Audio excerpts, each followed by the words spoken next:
కళ్యాణ్ ఎంత మంచి వ్యక్తి అందరికీ తెలుసు. ఆయన ఎన్నోసార్లు చెప్పారు, ఆంధ్ర తెలంగాణ నాకు రెండు కళ్ళు, ఆంధ్రాలో ఉన్నవాళ్ళు తెలంగాణలో ఉన్నవాళ్ళు అన్నదమ్ములు అని చెప్పారు. ఆయన తెలంగాణలో ఏ విపత్తులు వచ్చినా ముందు నిలబడేది పవన్ కళ్యాణ్ గారే. కరోనా టైంలో ఎన్ని కోట్లు ఇచ్చారండి, వరదలు వచ్చినప్పుడు ఎన్ని కోట్లు ఇచ్చారండి. నిన్నగాక మొన్న ఆంజనేయ స్వామి టెంపుల్ కొండగట్టు దేవాలయానికి 35 కోట్లు తీసుకొచ్చారు కదా. సో ఆయన్ని విమర్శించడం ఏంటండి, ఆయన చెప్పులతో కొట్టడం ఏంటండి. వీళ్ళందరూ పెయిడ్ ఆర్టిస్టులు. ఆయన ఎక్కడ, వీళ్ళు ఎక్కడ, నక్క ఎక్కడ, నాగలోకం ఎక్కడ.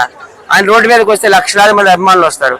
ఈ పెయిడ్ ఆర్టిస్టులు రోడ్డు మీదకి వస్తే కుక్కలు కూడా రావాలి వెనకాతల. తర్వాత ఇంకో విషయం, ఆయన హైదరాబాద్లోకి రాకూడదు అది ఇది అంటున్నారు కదా. వీళ్ళకి అసలు ఆర్టికల్స్ కోసం తెలిసిన అంబేద్కర్ గారు ఏం రాశారు, అసలు ఎన్ని ఆర్టికల్స్ ఉన్నాయి వీళ్ళకి తెలుసా? 448 ఆర్టికల్స్ ఉన్నాయి. అందులో 19 ఆర్టికల్ ఒకసారి చదువుకోమనండి. నువ్వు ఇండియన్ అయితే ఇండియాలో ఎక్కడైనా కానీ జీవించవచ్చు, ఎక్కడైనా సెటిల్ అవ్వచ్చు అని ఉంది. రాజ్యాంగానికి వ్యతిరేకంగా వీళ్ళు వెళ్తే ఖచ్చితంగా జైలు పాలు అయిపోయే అవకాశం ఉంది. పిచ్చి పిచ్చిగా మాట్లాడకండి మీరు. ఆయన అయితే చాలా మంచి వ్యక్తి అండి, ప్రజల మనిషి, పీపుల్స్ మ్యాన్. ఆయన ఆకాశం మీద ఉమ్మేస్తే ఏమవుతుంది, మన ముఖం మీద పడుతుంది.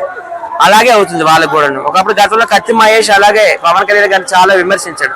ఏమయ్యాడు, రక్తపాతం అయిపోయి పోయాడు. సో వీళ్ళకి కూడా అదే పరిస్థితి వస్తుంది.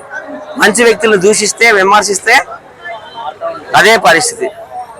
జై పవన్ కళ్యాణ్. ఏ విషయం లేకపోకుండా నాగేశ్వర గారు ఆ వ్యాఖ్యలు చేశారంటారా? ఆయన వ్యాఖ్యలు తప్పని ఆయన ఒప్పుకున్నారు కదా, నాలుగు ఖర్చుకున్నారు కదా. ఆయన యాక్చువల్గా ఏమన్నారండి, ఆ మేధావి కాదు, sorry, paid artist Pawan Kalyan garu అంటే అమిత్ షా దగ్గరికి వెళ్ళారంట. జగన్ ఇమీడియట్ గా అరెస్ట్ చేసి జైల్లో వేసియండి, సారీ జగన్మోహన్ రెడ్డి గారు, ఆంధ్ర మాజీ సీఎం జగన్మోహన్ రెడ్డి గారిని జైల్లో వేసియండి అని పవన్ కళ్యాణ్ గారు అన్నారంట. ఈయన వెళ్ళాడా అమిత్ షా ఆఫీస్కి? ఈయన అసలు కనీసం అమిత్ షా ఆఫీస్ డోర్ కూడా టచ్ చేయగలడా? గేట్లు తీస్తారా? ఎందుకు ఆ పిచ్చి బాగుడు? అంతే కదండి.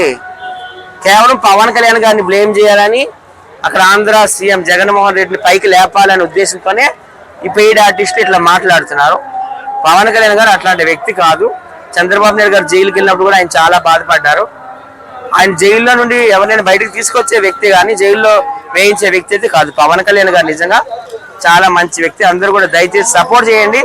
ఆంధ్ర వేరు కాదు, తెలంగాణ వేరు కాదు, మనం అందరం తెలుగు వాళ్ళం కాబట్టి కలిసిమెలిసి ఉందాము, ఒక అన్నదమ్ముల్లాగా ఉందాము. ఎందుకంటే మీ అందరూ తెలుసు, ఆంధ్ర వాళ్ళు చాలా మంది ఇక్కడ తెలంగాణలో భద్రాచలం వస్తారు, హైదరాబాద్ వస్తారు. అలాగే ఇక్కడ తెలంగాణ వాళ్ళు కూడా ఆంధ్రాలో విశాఖపట్నం వెళ్తారు, తిరుపతి వెళ్తారు, శ్రీశైలం వెళ్తారు. ఒక అన్నదమ్ముల్లాగా బతుకుతున్న ఈ సందర్భంలో ఇలాగా మతాల మధ్యన చిచ్చులు పెట్టడం, కులాల మధ్యన చిచ్చులు పెట్టడం, ప్రాంతాల మధ్యన చిచ్చు పెట్టడం కరెక్ట్ కాదు. రెండు చేతులు కలిస్తేనే చప్పట్లు.